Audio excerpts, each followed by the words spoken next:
اگه یه معجون عشق همه چیزو به هم بریزه چی میمونه؟ فقط یه عشق عجیب و جادویی.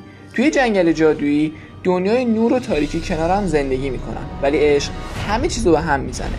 یه پری دل شکسته، یه شاه تاریکی تنها و یه معجون عشق که اشتباهی دست همه میفته. نتیجه یه ماجراجویی پرسوی تفاهم، نبرد و کلی موزیک. Destroys order. I want it! You should see your face. Wait, I can show you. Wild thing.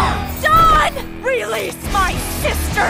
Give me the potion by moondown, or you'll never see your sister again. We must rescue Dawn's booties. Prepare to be shaken. I say, hey, I'll be gone today. I'll be back around the way. تو این دنیای جادویی حتی شرورترین موجودا هم ممکنه عاشق شن و عشق حتی توی تاریکی هم جادو میکنه.